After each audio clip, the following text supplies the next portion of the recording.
Hello, one and all, and welcome to Utterly Geeked. I You doing am a Darren Bell. God damn it, are we doing another ASMR intro beginning? No, I was thinking- okay. I'm introducing the fucking show, you Okay. asshole. Spoken with Darren Bell. That asshole is Chris Walczyk. And the other one is Steven Petrella, and you can all fucking fuck off. I'm done. I quit. Well, we had a good run, guys. 5 years. 5 years and then some.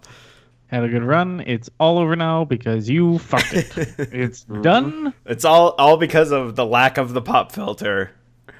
No, At least the disc, anyway. The I disc. have a nice new foam cover, and so I guess it's coming in real loud on my end, so I sound super loud in my head. Okay. So I'm not. If I'm whispering, it's because I'm trying not to blow out my own eardrums. I always sound really loud in my head. You're just loud, period. It doesn't matter if there's a microphone or not. This is a true statement. I don't think you could whisper if you wanted to.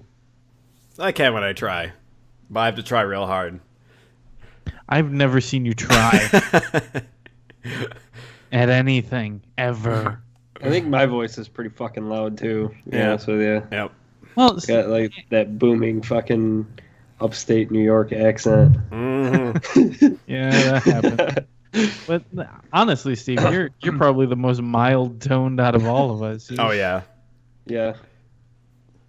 Yeah, you've got a good voice. You carry it well. But we're here not to talk about voices, but you're going to hear let's our keep voices going with the voices. as we discuss to video explain games. this shit. Now, we are under a week away from E3 at this point.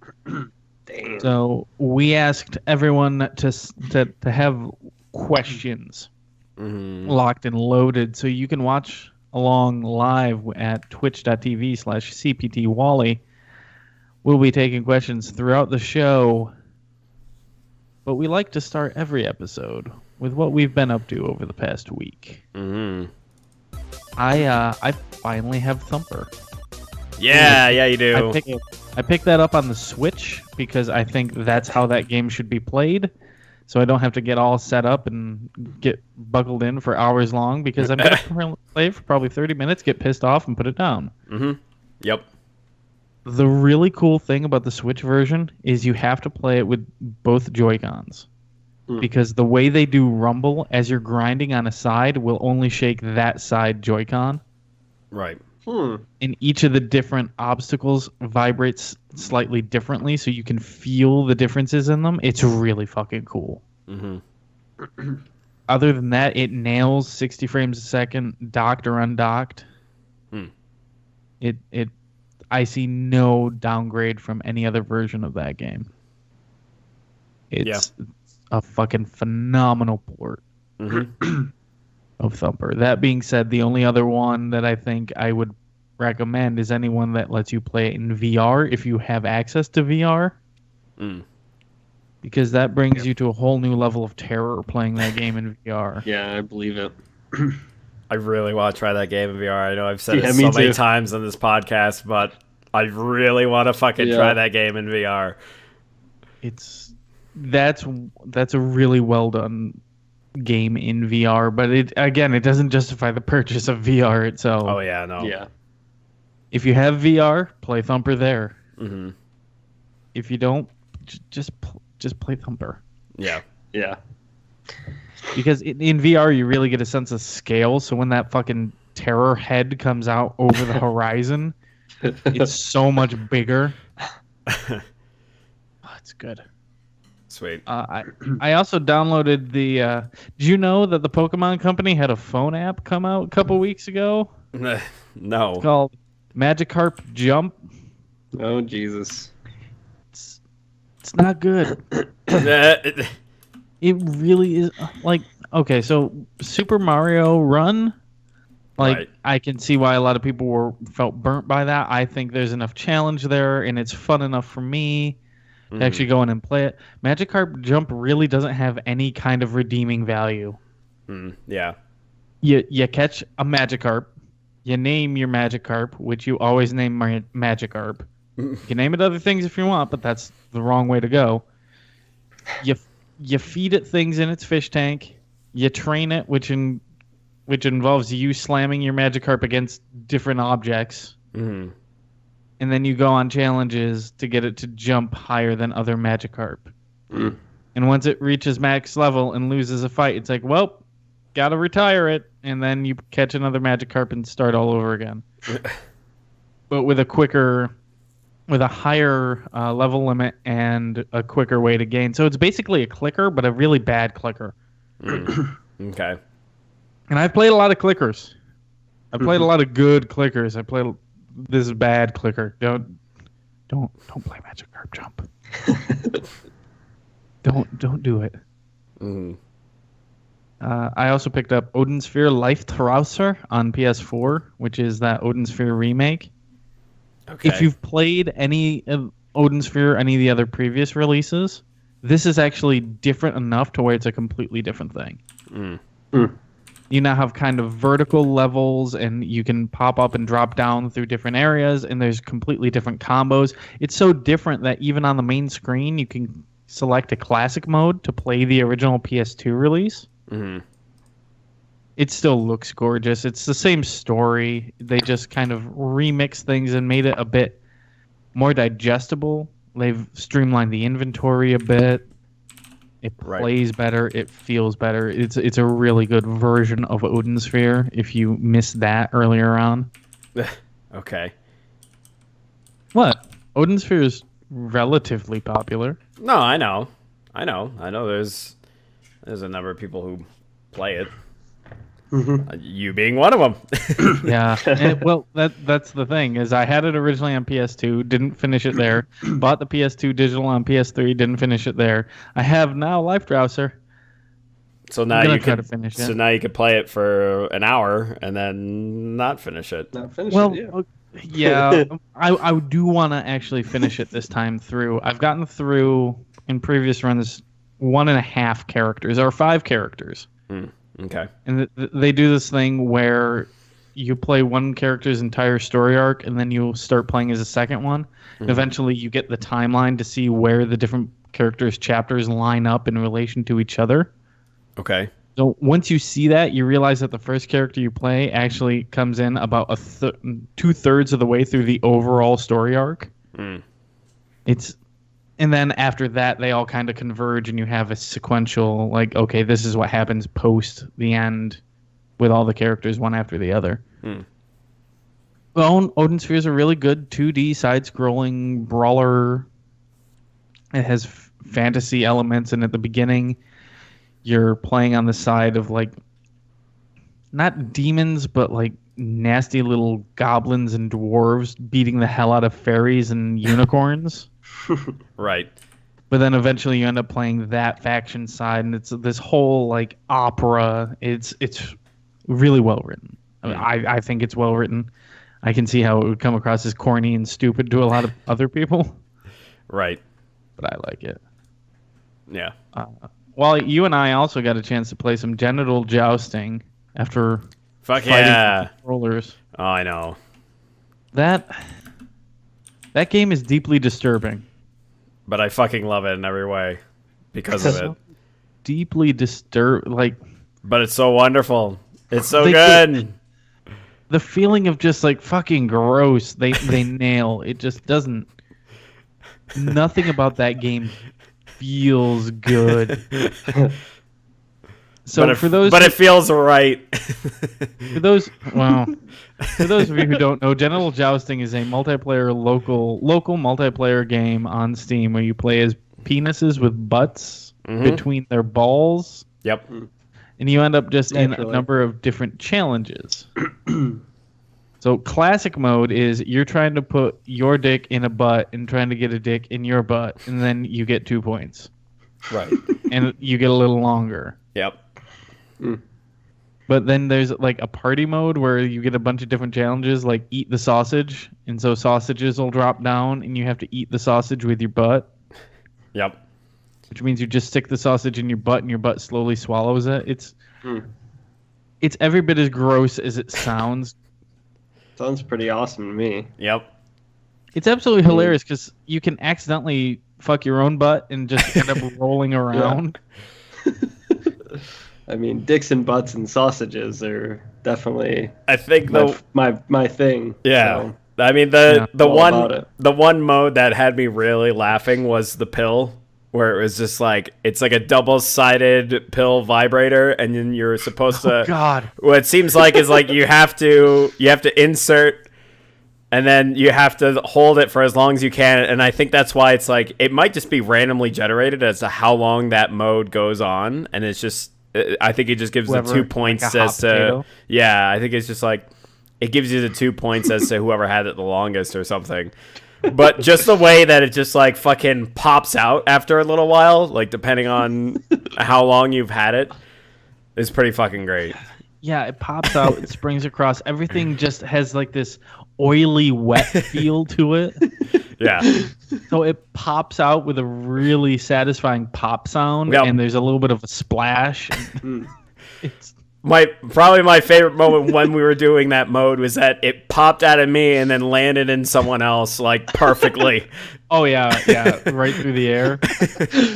It's so good. It's a really well put together piece of filth. Okay, hold on. We need to find out how much it is on Steam right now. I think it's like $15-$20. $5. Oh, never mind. Oh my God, that's awesome! I'm buying it, and it's early access if I recall. It's early access, so it's $4.99. You unlock different costumes for your dick. Yeah, so like a police officer outfit or a priest outfit. Mm-hmm. It's It's really uncomfortable. Oh yeah, the space one. The space one's cool because you're rocketing through space through your butthole. Okay. And then the point is to be the first person to get to and penetrate Uranus. It has very positive reviews. It's a great party game, so long as everyone within the party is willing to accept to not be willing to play as fucking giant dicks. Yeah. As long as everyone in the party doesn't have tight assholes, fucking all good. Yep. Well, actually, that would give you an advantage here. Well, yeah, that's true. In game. I don't think there's an option for anal retentiveness. Yeah. Tightening it up.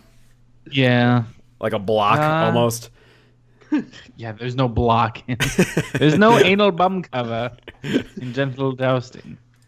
It should be. The last thing, we hopped in, and we hopped into the ARMS Global Test Punch, which was... Let's be honest, it was the first time we had actually sat down with this game. Yeah. It was kind of in a rushed, weird state. Like, we were trying to play it at a party. Yeah. Which I don't think is the right way to experience that game the first time out. Well, it was also, people were starting to arrive, and we were just trying to get that time in before people started showing up. Right, and in that kind of a presentation, it did not really resonate well. Yeah, I'm sure if I sat down and actually tried to learn it, I would probably find something redeeming in there. But as it stands, I don't. It seems finicky and difficult. But I was reading a lot of other people's take on it, where during the first Global Test Punch, they walked away feeling the exact same way. Not like, that's not really great, it's not really responsive. And then the second time, just stop and being more deliberate with their motions. Like, oh, okay, now I get it. Now it's great. Like, it went from blah to great. So I'm sure that can happen. I just... Give me Splatoon 2. That's the one I want. I don't want this. Right.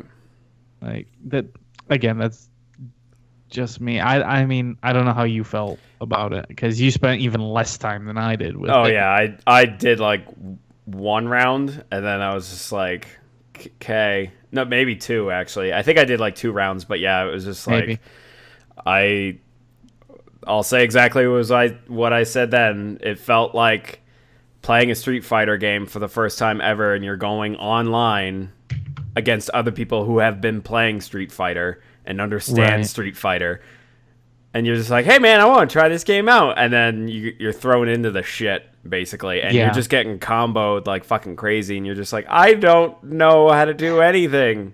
How do I block? How do I block properly? Like, when's the right time I should do the throw move or throw fists at him? And it's just like, it's fucking awful. I mean, it's like we were saying when we walked away from it. I'm sure there will be an audience to it, and I'm sure that if given more time, I'm sure it's probably really good. But again, I think because of it just being like, here's the controls, now you're gonna fight against people, it just seemed so fucking rushed, and you're just thrown into. It's clear that the matchmaking was not really existent. It was just trying to find people just to connect to, and then just it's doing a social thing. It isn't doing a competitive thing for that. Yeah, which I think once that game actually comes out, it would be greatly beneficial to have a single player demo. Yeah. So you could sit down and be like, oh, okay, so here's what it's like maybe limit it to 2 or 3 characters. Mm-hmm. Just play quick arcade matches against them. Yeah. Maybe 2-player local. If you really want to try to sell that game on its merits. Right. Because doing it with just online competition is not the way to do that. Yeah. I wish there was some way to, like, there was something else other than just online mode. Like, if there was, like, a practice mode or something. There was while you were queuing up for matches, but that was not enough. It should have been something where it had online, and then it also had some kind of mode that you could just go in and practice. Yeah. And against, like, AI, just other AI bots or something where you're just fighting, and that's it. Right. But the point of that, the whole test punch, is just testing the servers. Right. That being said, we only ran into, like, one server issue the entire time, and that was right at the beginning of a match. It just goes, whoop, we can't do it, and then immediately reconnected me in. There was no noticeable lag. There wasn't any kind of delay. It worked well as a networking piece, as a piece of network software. Yeah. I'm just not sold on the game. Yeah. That being said, Twintel is kind of a great character design. Everyone else has, like, springy arms, but she's some, like, movie star who just uses her pigtails. It's great. I really like the character designs. Yeah. That's really the only redeeming thing about ARMS. Mm-hmm. That's about all I got up to, though. Okay. Man, I, weirdly enough, have been playing a lot of games despite traveling last week. Pretty much right after our podcast last week, I got back into Hitman, the new Hitman, and I played. You did. And I played the first level, and yeah, I wanna play more Hitman because it's so fucking good. God, it's playing it makes me think, like, to some of the people who were just like, who gave it really, I think, was it IGN that gave it like a really bad score, like something like 6 or 7. I mean, not that it's bad, but like really okay or something, and they were like, I don't really understand this game, or like probably went in rushing, fucking guns blazing. Like, I think every time whenever I fucked up in that game and it was just like, all right, let's fucking try that again, I messed up, let's do it. And that's just my mindset the entire way. It's just like, if I get discovered or if shit just hits the fan, I'm just like, dude, I'm gonna get killed. Like, I know that. So, and I don't have the proper equipment because I'm trying to go in with as much stealth as possible, with as little shit to carry as possible, and just sneaking my way around. So I don't have this arsenal of fucking weaponry in my back pocket. Yeah. So, like, I'm just like, all right, let's load up the last save, try it again, or try a different strategy, or try a different way to get in somewhere or something. But yeah, I just love the fucking presentation of that game so much. It's so slick, and the way they slowly roll out different abilities in the maps themselves by accomplishing different tasks. And, oh, well, now you have this weapon or this outfit available to you, which completely changes your point of egress into the map, which completely changes your approach to it. It's a wonderful, wonderful thing. Yeah. Such a good game. So I've been doing that, and then while I was traveling for my trip, I did played more of the Phoenix Wright trilogy on my 3DS. Finished the second game, started the third. I think I did like the first chapter, and then I can't remember because I only played the third game once, but I think it was something like the second half of the second act, which is really weird. Okay. It's kind of cool because it's actually like you actually get a case that is in the third game, in the second case that you get, where it's about a theft. It's not even about a murder. It's about someone that stole something. So you're defending the person who has been accused. And it's like, oh shit, this is actually something that's different because it's not another murder thing. Yeah, they've usually all been murders. Yeah, so you do that, and then once you succeed, and it's like, oh hey, but this other thing happened, and he's being accused again, and it's on the same night and everything. So it's like, oh Christ, okay. And that's where I left it off, at least playing the trilogy. But I am excited because I did buy the Spirit of Justice. I think that's the name of the latest one. Oh, okay. Something like that. The latest 3DS one. Because I played Dual Destinies, which was fucking great. But I'm kind of looking forward to Spirit of Justice. But I want to finish the trilogy first so I can get through all three of those. Let's see, what else? While we were together, Darren, we played... I guess I played more accurately. Fucking Heart of Darkness, which, man. Yeah, no. No? I could not support that in any way.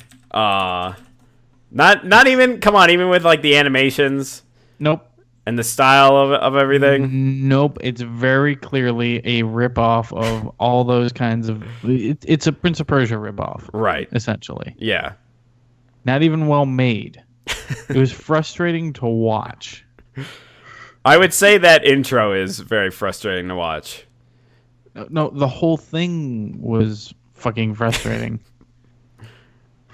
I don't know. I still like it just because I still like it. It's so bad. Maybe it's just because of just some of the, I don't know, some of the things they do in that game. It has not aged well. Oh god, well at least with the cinematics, hell no. I mean, at least the actual in-game stuff is passable. I mean, obviously it's like really it's hard to play a game like that with like, you know, on a fucking 1080p TV. Yeah. With it stretched out and everything. No, it did look good. I will give you that. The animations were good. The motion animation was good, but the game itself just if you're going to play a game like that, yeah. I would much rather touch God, what is it?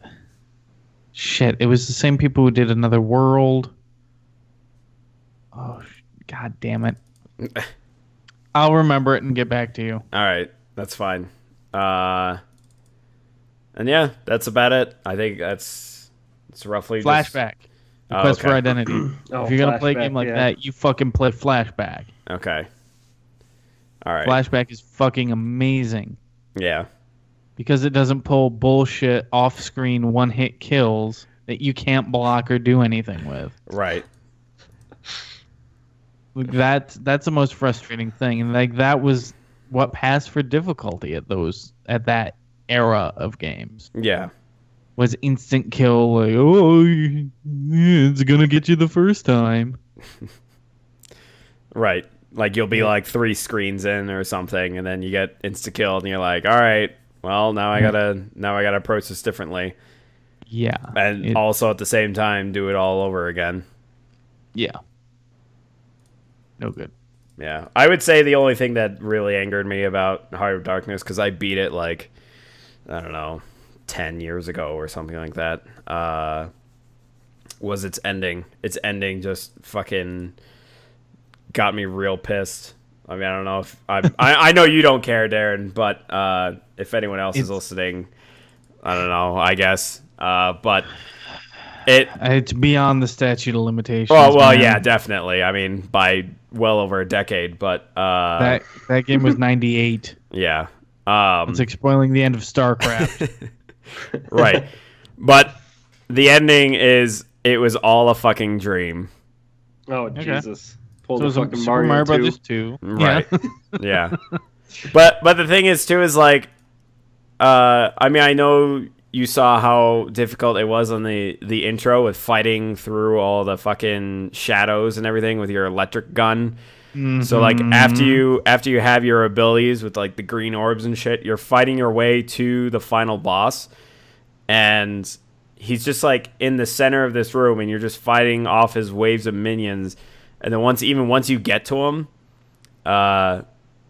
you fight him, but it's like really brief, and then it's a cinematic where it's just like basically the kid gets his dog back, but then it like he wakes up and he was just in his room, and that was it. That's all it was. Cool. And it was just like Jesus. God damn it, really? Fucking really? Yeah. Cool. Good job. But yeah. That's it. That's all I played.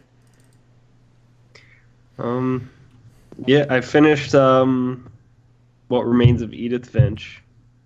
Nice. And, yeah. That game is fucking great. Like, I really like the end. I read some things where people didn't really like it. Mm. I enjoyed it.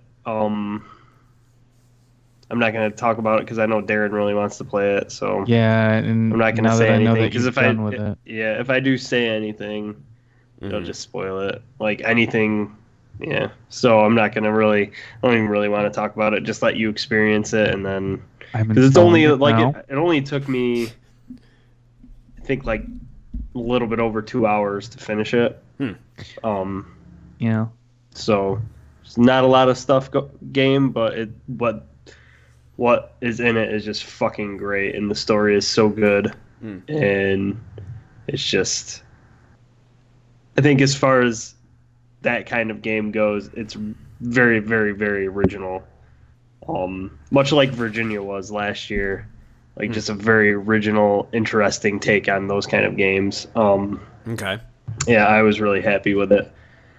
And then I played a shitload of Overwatch with my brother, and we played the ranking, and I ended up getting like 1900 silver, and my brother won the same amount of games, and he got kind of boned because he played healer the whole fucking time. Oh, yeah. So he ended up getting like 900 and a bronze.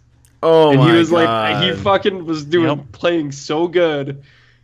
And I was just like, dude, you got fucking boned hard, man. I was, because I thought you would get like, I didn't think they had like such penalties on healers. No. I wish you guys had talked to me before you did that, because I specifically played an entire season only as Mercy. I probably played half of one round as Torbjorn. Mm-hmm. Yeah. And you just don't rank, you don't get the points with as much frequency as a healer. Yeah.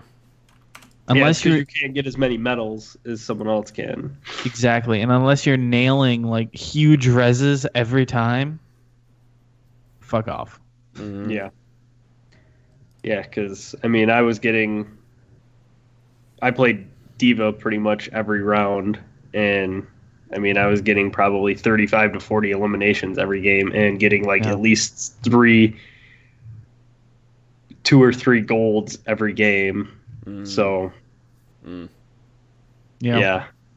Well, now he's learned a valuable lesson. Yeah, exactly. Yeah.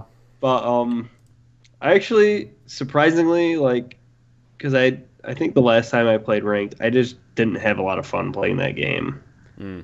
But I actually had a lot of fun playing it this go round. Like, I feel like most like it wasn't as infuriating. Like pretty much every game, they weren't like blowouts.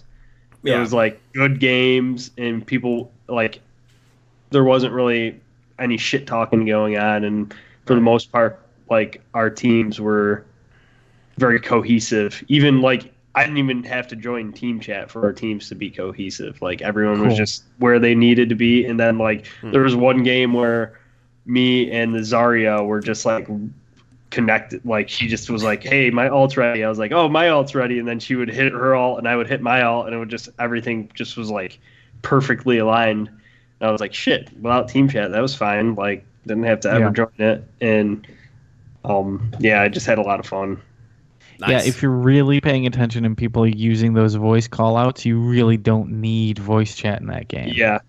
Problem is no one uses the callouts correctly. Yeah, that's true. I mean, yeah, you get into it, and I started like realizing like characters that you want to have on a team together. You know, like it was either like a Zarya or a Mei, and then a Junkrat or a Diva. You know, just people who have like combo alts where you can just kind of take triple kills or quadruple kills every time. You know, so you can get those huge little boosts. And it seemed to be working pretty much every game when we had those combos going on. I mean, I probably pissed a lot of people off because I was Diva every damn game. So anyone who wanted a beer was not going to be able to do that because I just quickly did it. I mean, I played as Lucio twice. Okay. Yeah. Are those the games that you lost? No, we actually won those games. The games that we lost were... There was one game where we just got housed. Like it was on the Egyptian level, and they just hit Anubis. Yeah, they hit that first point really fast, and our team was silly and tried to go at the point while they were getting it, and they just took our whole team out, and then they could easily... There was only me and another guy on the point in the back. Yeah. So they just quickly came and just destroyed it. Me and that other drop the point, and the rest of our team couldn't get back to it. So it was just a quick destroying game, and then we just couldn't... On the second go around, we couldn't get the second point. They're just a better team. And then I don't remember what happened in the second game. I think it was just a really close match. But yeah, no, it was definitely... Because I've had a lot of issues with the community of Overwatch, but that felt like a solid community that I was playing competitive. I think it's probably a different beast when you start playing competitive because you're getting into people who understand the meta a little bit more and people who are there to just have a good team-based game rather than just fuck off with Hanzos, you know? Yeah. So... That being said, I did have one of my best games ever as a random Hanzo the other day. Hanzo's fun to play. If you get it right, I bounced my scatter arrow right under the cart and killed a tracer that I didn't even know was there. It felt so good to be a good Hanzo. Yeah. Oh yeah, definitely. If you're a good Hanzo, I mean, he's hard to counter. And his ult is super powerful, so but yeah, it just felt like a more cohesive round of playing Overwatch than I've had in a long time, other than just playing with 6 people who are connected, you know, and they're like, okay, we know what we're doing. Yeah. And that's always fucking fun as hell. Yeah.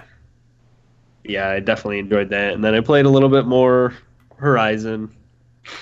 I'm kind of getting to the point where I probably am just going to try to like streamline it and just take it out because I think I'm getting kind of close. I think I'm like, what is it, Wally? Like a little bit over 30 hours for that game. Oh, not for me, man. I was close to like 50 or 60. Well, I'm saying for like the storyline. Oh, is it even less than that? Yeah, I would say like if you just tanked it, it would be like 30 hours for just the main storyline.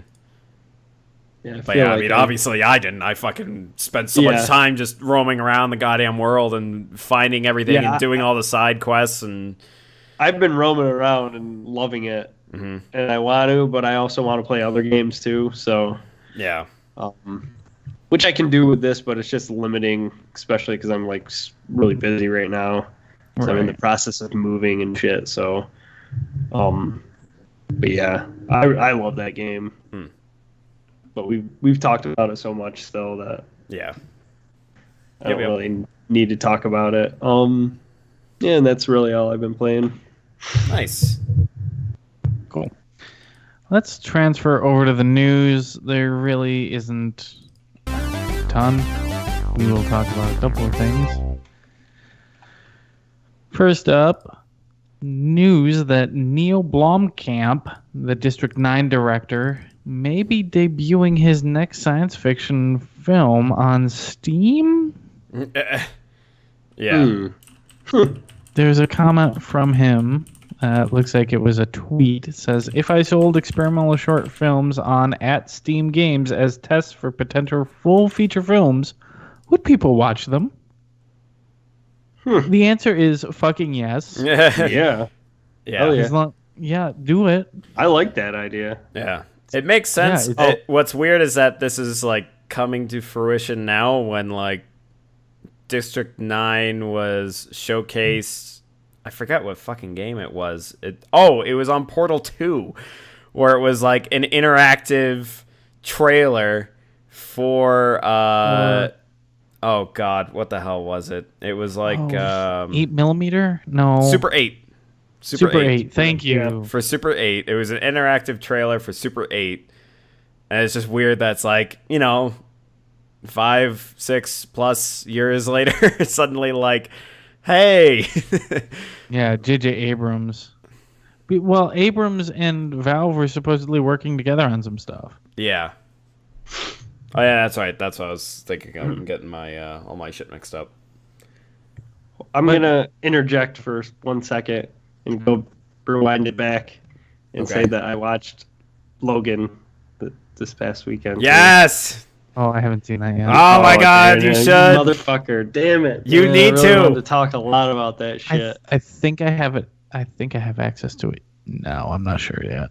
Okay. Yeah, you need to watch that. I'm not going to spoil anything. I'll just say I was blown away by that movie. Like, as far as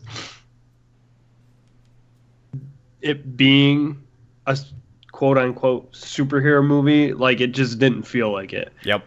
It felt like it was just a fucking, just absolutely well done film that honestly I think could be like Oscar worthy.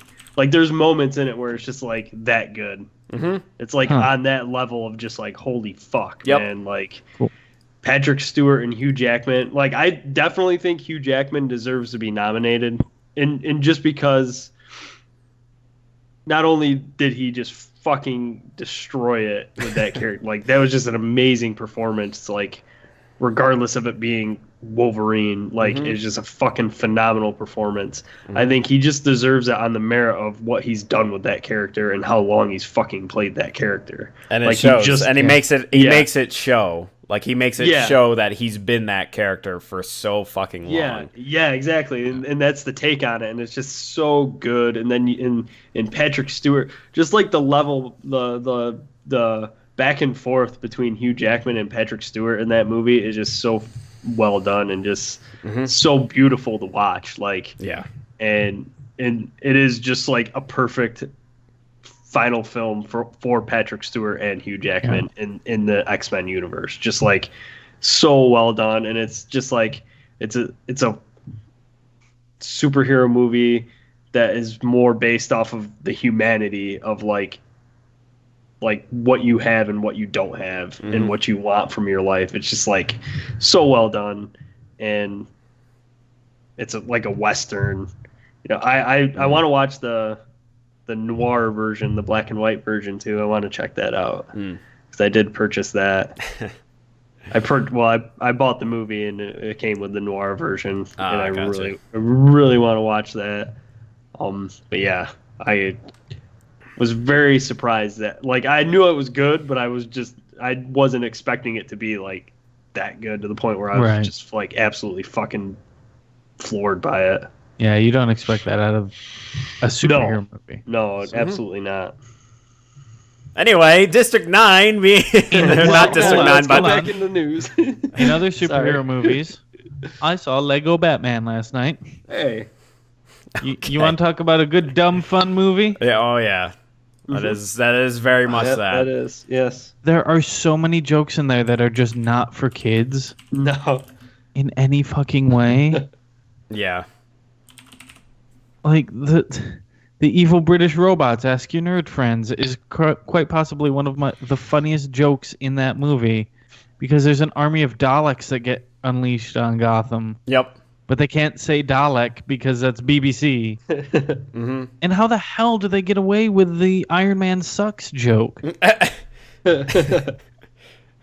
Like, man, that's a fucking great movie. I wonder if they just talk to Marvel Studios like, listen, we just have this one joke. It's Batman. We know how Lego Batman's a dick, so we just want to have this. That's all we want. Yeah. I mean, we'll pay the little bit of rights to mention his name in our movie, and then that'll be it. Then we'll be done. Yeah, exactly.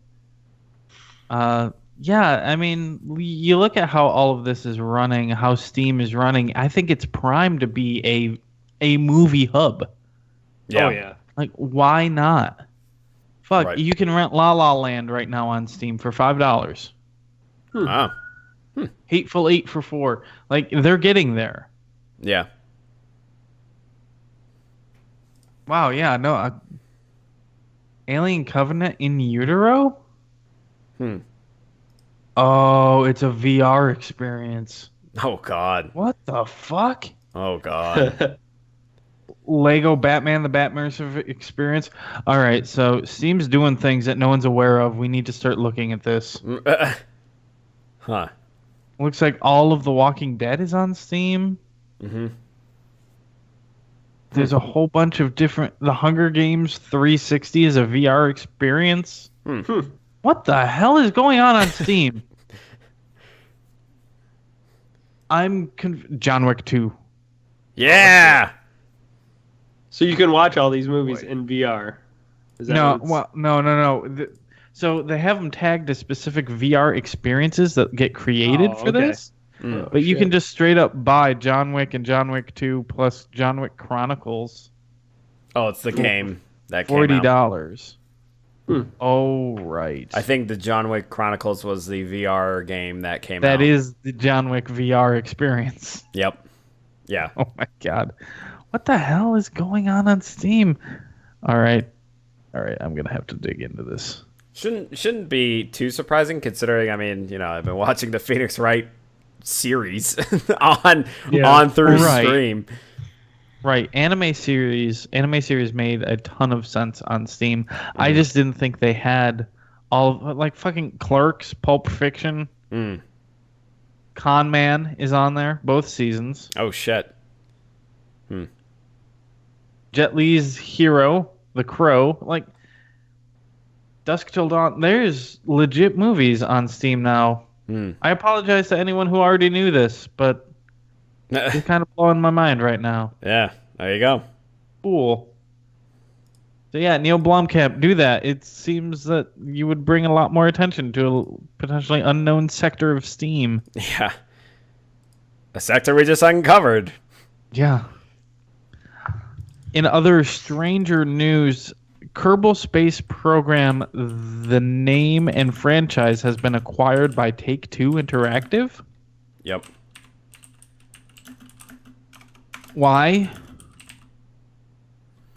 I think probably maybe because the team that has worked on Kerbal Space Program is now working for Valve and is working on other stuff. So it's just kind of like, well, what do we do with it? Because we're probably not going to touch this thing ever again. But that's the thing, right? Like, they could have gone to Valve with Kerbal and been like, hey, look, we know this thing. We know how to use it. But now Take-Two has it.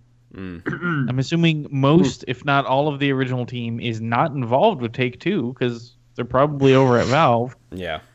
Yeah. I can see nothing good happening with the Kerbal name being associated with Take-Two. For $5, you can buy a special rocket that'll launch you into orbit. Pre-order now, and you'll get a second rocket. But, like, where do you go? Kerbal is... It's like Lego. It would be like buying Lego 2. Like, why? I'm saying physical Legos, not like the games. Okay. Like, what would a Kerbal 2 do that the Kerbal Space Program doesn't already do? Like, I don't see the franchise material there. Unless they're going to milk the characters out, the Kerbins, out to something else.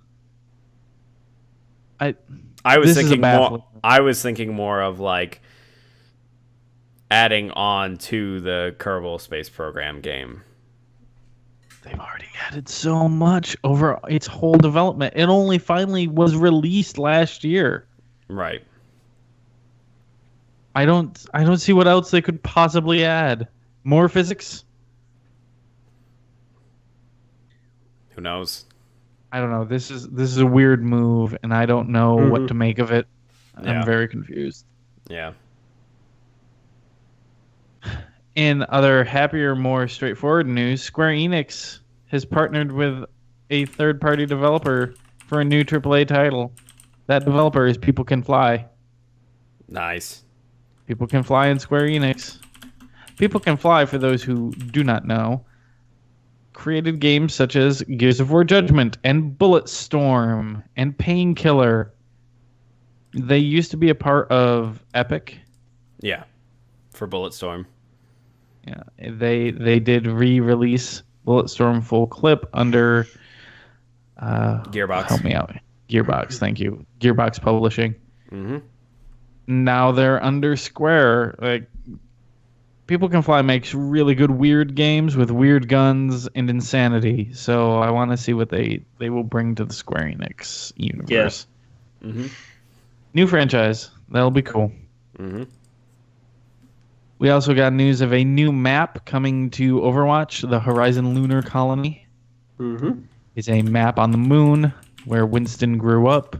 Mm-hmm. And there were some hints at possibly another character in the trailer that they put out there, because there was a list of all the known residents of the lunar colony, and 2 were missing, Winston and Hammond. So maybe there'll be another monkey. Maybe not. It's all speculation. Yeah. But that's really what Overwatch needs. More than other heroes, they need more maps. Yeah. Yeah, definitely. The right way to go with that. I thought during the anniversary event that there would be more maps coming out, but not so much. Yeah.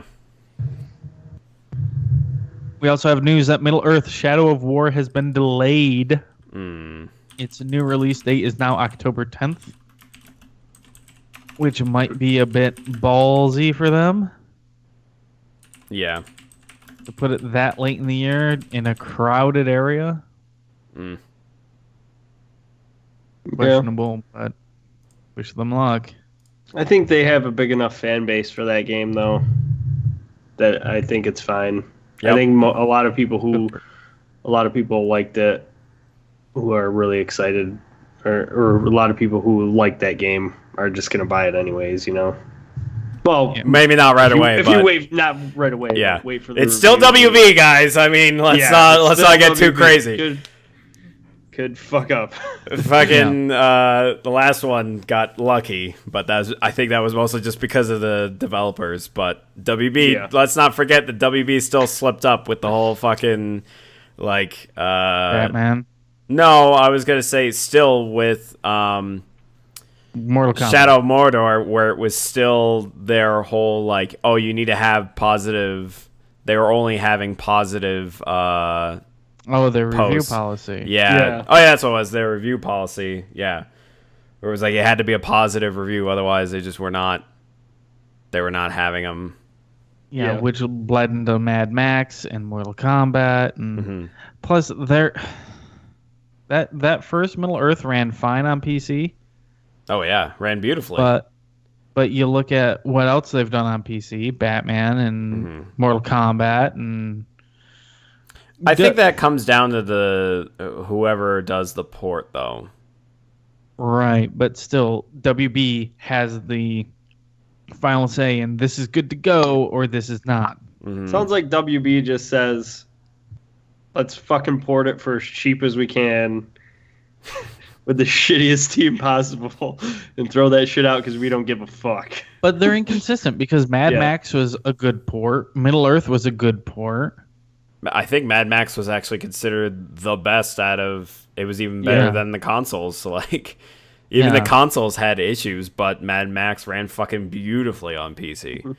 Yeah. And it looked really fucking good, too. Right.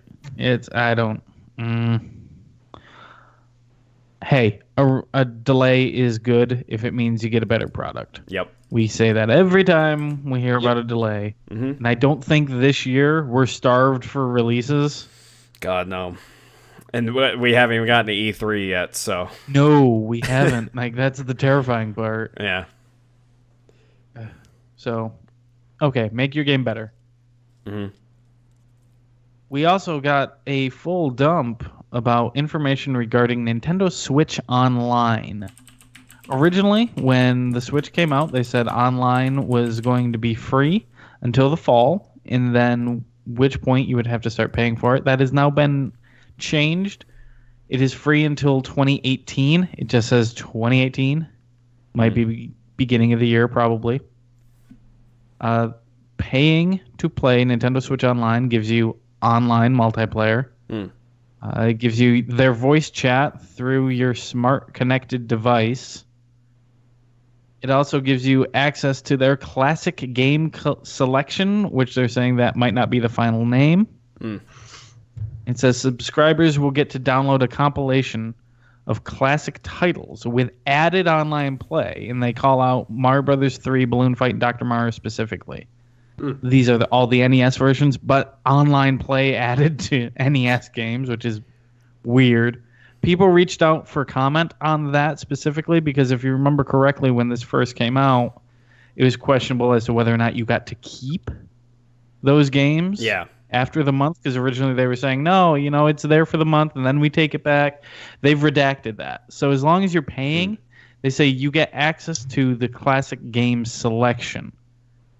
So it's similar to like PlayStation and Xbox, where it's like it's still on your account and you could still play as much as you want, but as soon as you stop paying for it, that's what it sounds like to me.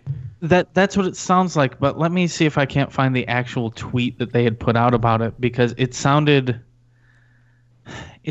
kind of more akin to like a Netflix in that these games will be available, but the actual list of games might change. Gotcha. They also said that if you're subscribed, you'll get special discounts, much like PlayStation Plus or Xbox Live. They give you extra discounts. Yeah. The big selling point here is the pricing. It'll set you back $4 a month for a 1 month subscription, which would be roughly, $48 a year. 3-month membership will be $8, and a full 12 months, 1 year, $20. I'm willing to deal with that for $20. Yeah. As long as their online matchmaking stays as consistent as it has been, that's a steal. And to me, that pays for it. It pays for itself. Right. Important to point out, they didn't mention anything about Virtual Console. The words Virtual Console are nowhere in this. Yeah. So we still don't know the status of your digital purchases, if they carry forward at all. Fucked. Yeah. Well, honestly, if they're charging $20 here, and then they turn the Virtual Console into a similar subscription service where it's just you pay $20 a year and you have all of the Virtual Console, I'd be kind of more forgiving of that if they don't give me my purchases. But with the Virtual Console, would it just mean that you get everything? If it's a subscription service, yeah. Okay. If that's what that ends up being. Again, this is me just thinking off the top of my head. Because it feels like they would do that with this being only $20. It seems like that'd be a reasonable ask to be like, oh, well, if you want the classic stuff, here's this other subscription that you can do independent of online play. I'm gonna go with Steve's route and just say that they're gonna pull a Nintendo and be like, nope, fuck you. They very well could pull a Nintendo. Hey, all that virtual console? Nah, you paid it for a different console. Now you gotta buy shit again for our third console. It might not even come back, man. Yeah. Or that. I mean, I feel like it's so far into it that they probably aren't. Like, you'd think that they would have made a decision by now and been like, all right, yeah, you're getting your games back, or no. So I feel like if they're milking it this long, it's a no. And they're going to be like, oh, but here you go. Yeah. Here's these virtual games that we're going to give you. Well, just so you don't feel like shit because you spent all that money on stuff that is now not yours anymore. If you wanted those if you wanted those old games, maybe you should have got that fucking Nintendo Collector's Edition, huh? What's wrong with you, bitches? We had plenty of that. Why didn't you buy it then? Yeah, there was so many. It was just on every shelf, everywhere. Yeah. Come on. What's wrong with you? Anyone could have gotten 12. But so also let's look at it this way too. You're coming off the Wii U, so Nintendo was not in a good spot. So maybe this launching in March and seeing its initial reaction is more them trying to posture and figure out what to do and how to respond to the Switch. Because why would you put all this effort into porting over Virtual Console if the audience isn't going to be there? Mm-hmm. Yeah. Right? And now they see, oh shit, it's actually selling. People actually want this thing. Yeah. Now let's start putting these ideas into motion. So by the holiday this year, you have that robust online ecosystem. Yeah. Yeah. Well, I think at this point with how many they've sold, they don't need it. Like, they've sold their shit. They don't. I mean, it's so fast. Like, it's so successful right now that like. I don't even think that, like, really, like what you said, they don't even need to waste the resources on it. And if they do it, if they do the online right, most people will be fine. Like, if they do what you want them to do, and it's only $20, which is definitely cheap. Like, I mean, it's much cheaper than Xbox and PlayStation. So, which might be a good thing. Might make Xbox and PlayStation be like, fuck, man, we gotta contend with this shit. We got to bring our prices down. So, I mean, I like what I'm hearing, but I still don't like that, you would buy some shit for your I mean, and even the same with PlayStation and stuff. When you buy it for PlayStation, PS3, you couldn't play it on PS4. I thought that was bullshit. Yeah. Yeah. And I still think it's bullshit because they know your purchase history. And if they ever, I think if they ever do release games that you bought for PS3 on PS4, they should just fucking give them to you because they know your goddamn purchase history. Yeah. It's not right. I think that's bullshit. They just stole my fucking money. Oh, but keep your PS3. Well, fuck you, dude. I bought it through your goddamn store. That kind of stuff is just shady to me, and I just don't like it. And if it's readily available on both platforms, I'm right there with you. Yeah, a lot of that comes down to the publisher. So if you look at things like Flower or Journey, where you got them for free. Even the updated Journey PS4 version, which looks, and they put a lot of work into that. That was free if you bought it digitally on PS3. Yeah. Mm-hmm. Because that game company does really good stuff. Yeah, and they understand their fans.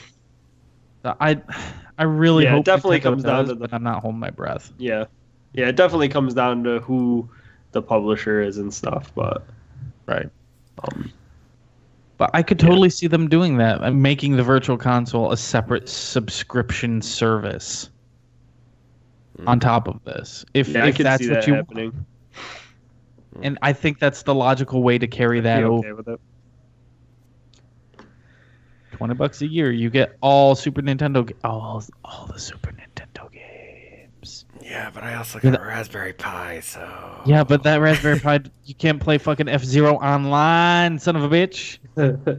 Or Mario Kart SNES online. I mean, that would be fucking cool to be able to play those games online. Well, I don't know how it would work out, but it would be all hilarious. All of their classics collections will have online play. Yeah. So depending on what they mean by online play. Yeah. I don't know. I would love to see fucking 32-player SNES F-Zero. Oh, yeah, that would be fucking amazing. Yeah. Oh, yeah. Knighted Peasant just brought up about the chat system that Nintendo has. Yeah, I was going to get into that. So, Hori is a third-party peripheral manufacturer. Yeah. And a product has either leaked or been advertised for Splatoon 2, which will allow you to both listen to the game and voice chat through one pair of headphones. What this does, and it's it looks really nice because it's branded really well because it looks like a squid from Splatoon 2. But what this thing is it takes a headphone in from your phone and also the headphone in from your Switch, plug them both into it, and out the top you plug into your headphones so you get both audio from your Switch and your phone for voice and game at one time while you're in tabletop or portable mode. This, however, will work in TV mode when it's docked, because it will do audio out if you plug headphones into your headphone jack while it's docked. But if you're sitting at your couch, you need a 30-foot headphone jack, headphone cable. It is not elegant. It is not well designed. But if I'm playing multiplayer games on my couch for console games, I'm not listening to audio through my headphones anyway. Yeah. Like, I get a lot of people do that, and it is a legitimate concern. I'm not trying to say that it is not a legitimate concern. It's just not a concern for myself personally. Yeah. And it really sucks that they don't have a better solution for that. Yeah. I mean, voice chat through your phone could end up working. It could end up working well. That I don't really have a problem with. And I honestly don't have a problem with that in any capacity. When I'm at my couch, I'm going to have my phone right next to me anyway. Yeah. The problem comes in that you're charging to do that when you have things like Discord on your phone that does the exact same thing. Yeah. So you're not actually paying for the voice chat. That's how I'm kind of logicking it out in my head. That Right. you're not actually paying for the voice chat. You're paying for the online connectivity. That's what you're paying for. And that $20 price tag basically confirms that. Yeah, that's kind of an afterthought. Yeah. Let's see here. In other news, Steam has announced their Steam Direct fee and how they're dealing with that. So previously, how Steam worked is if you were a publisher and you wanted to get your game onto Steam Greenlight, you had to pay your $100 to become a certified publisher, and then you could pump out as many games as you wanted once you were certified. Steam Direct, how that works now, is $100 per title. So there you go. I think that's fine. Every time you publish, you got to put up $100 recoupable to publish your game on Steam, which is okay. That seems reasonable. Yeah. So people don't always shovel garbage and bullshit up on there. Yeah. There are also updates to the curator system. They're changing the amount of content curators can create so they can provide more information. Okay. So it looks like they're making it easier for content curators to integrate their own YouTube videos. So Total Biscuit. Yep. Total Biscuit, Giant Bomb. Yep. Jim Sterling, they'll be able to put that stuff up there. So that's cool. Again, it feels like Steam this year is really starting to come up ahead and be like, okay, our lack of messaging is starting to bite us in the ass. Let us start messaging more. Right. Like, hey, get out there. So I can see nothing but good coming from this. If at the end of all of this, and they're like, yeah, that's it. That's all we're updating for Steam. If they do that and then announce a new fucking game, they would start winning over a lot of hearts and minds. Yeah. Yeah. I doubt it, but, whatever. You never know. Again, not holding breath. Mm-hmm. Let me see here. Valve announces Metroid Prime 4. Jesus Christ! Yeah, because they can't count to 3, so... Oh, wait, no, there was a Metroid Prime 3. I'm sorry, I'm an idiot. Yep. That's... yeah, that'd be great. That'd be great! Valve is partnered with Nintendo. The Switch is now a Steam machine. What? Yep. Let's see here. If you are attending E3 this year, Devolver Digital, they're still having their indie showcase, or whatever the hell they're calling it. Yep. Sadly, they're canceling their public indie picnic event. Yep. Regretful, and this is a quote directly from Devolver. Originally, they said, your pals at Devolver Digital are hosting an indie picnic during E3, open to all attendees. And then a few days later, regretfully, the man isn't going to allow us to host the big bad portion of this year's Devolver indie picnic. Fuck the man. That's pretty funny. They put it like that. And then they only Devolver would do something like that. That's pretty great. Man. Damn the man. So that's last bit of news. Nintendo has announced there is a Pokemon Nintendo Direct coming tomorrow. This close to E3. Yep. This Direct is going to come in at a whopping 8 minutes long, so hold your breath, I guess. Sure. Yeah. Won't for me, but okay. Yeah, right. Sure. I mean, I think it'll be good. It's a lot like the online stuff. Like, why wouldn't you save that for E3? Yeah. This lets them get out there and be like, hey, here's the thing for people who really want to know. Probably during their presentation, they'll be like, Switch Online 2018, $20 a year. Like, just flash that and then show us actually, like, the virtual console stuff, the stuff that we want to know about. Mm-hmm. I'm sure the Pokemon Direct tomorrow will be like, oh, here's Pokemon Stars.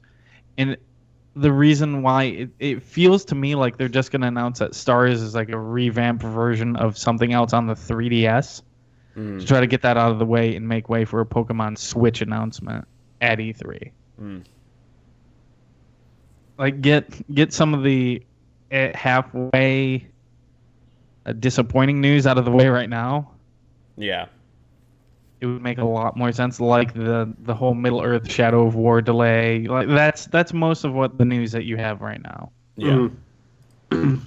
Just get that shit out of the way so it doesn't show up on a stage. And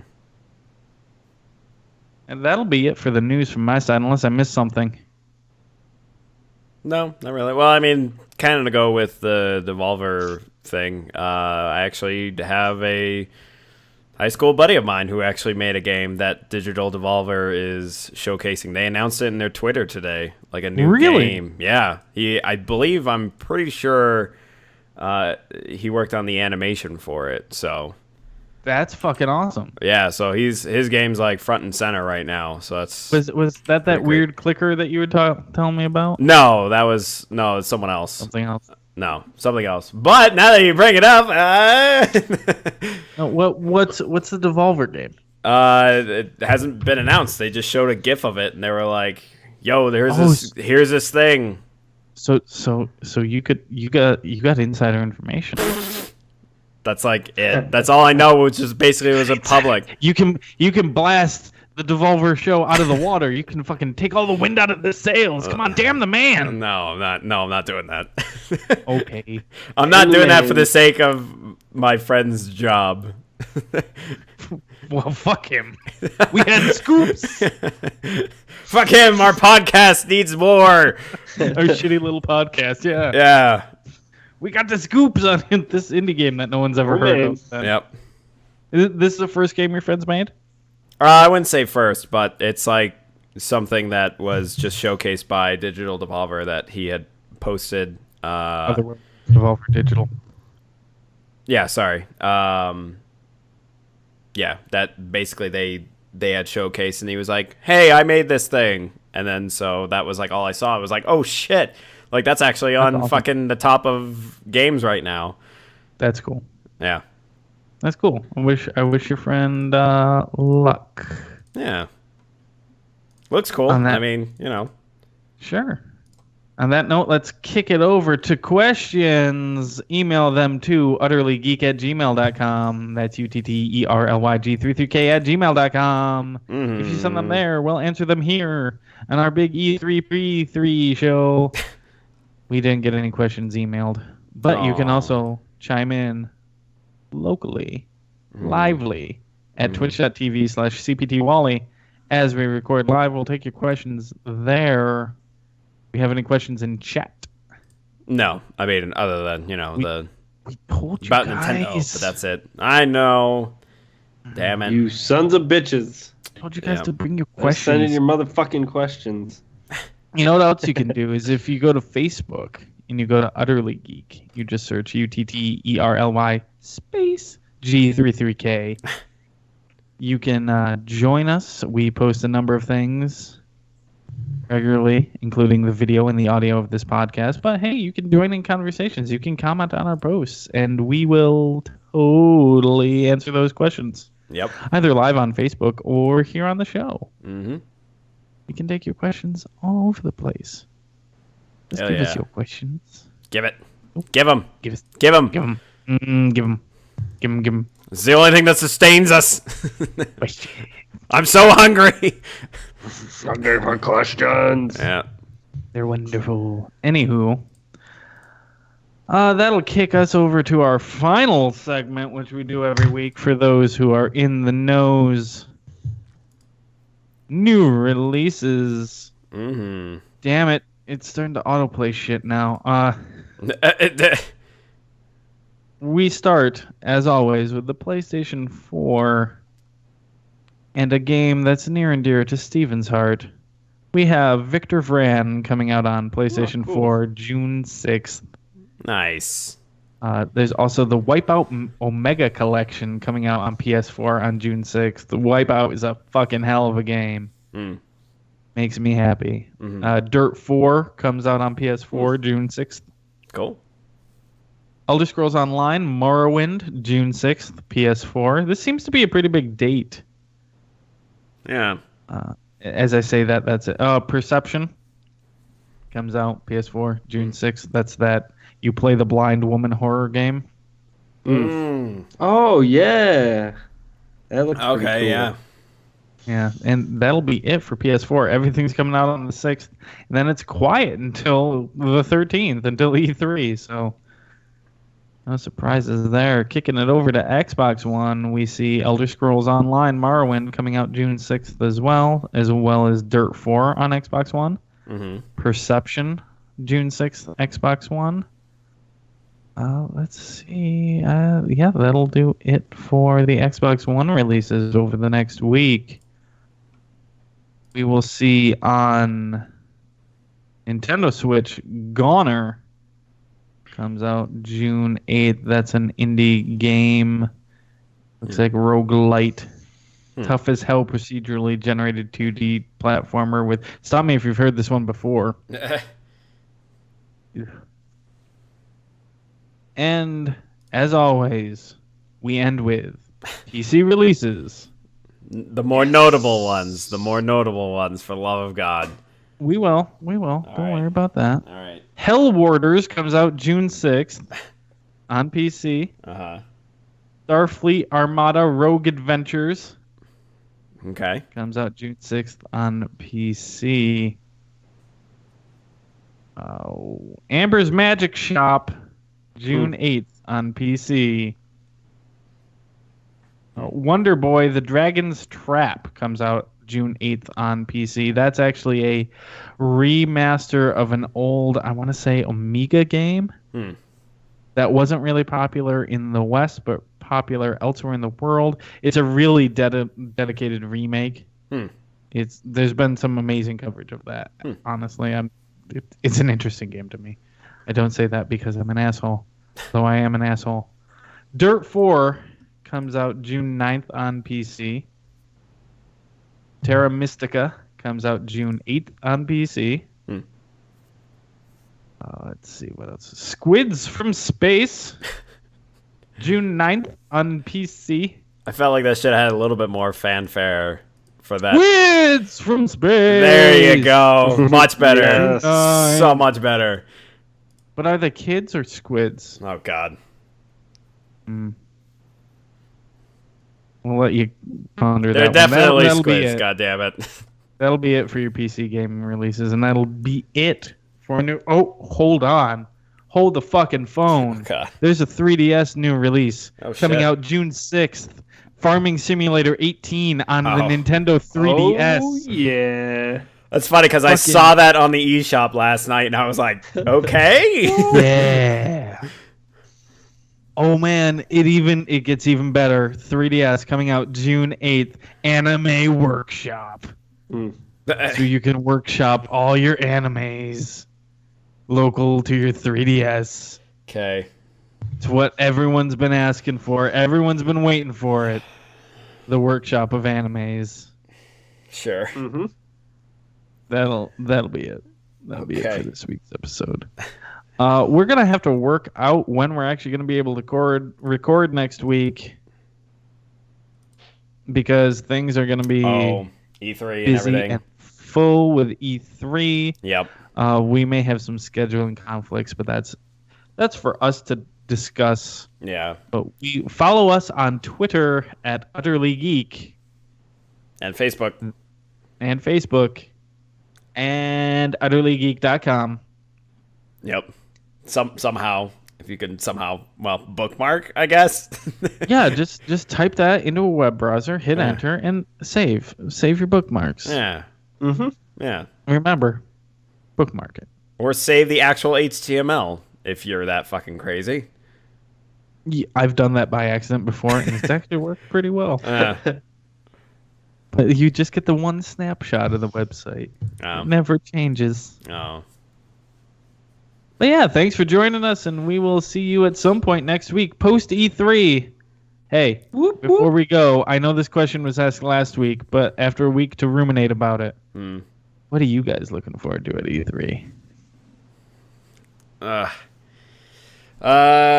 More God of War, more Detroit, more hopefully maybe if there's anything new. I mean, I'm always interested in something There's always going to be something new. Oh yeah.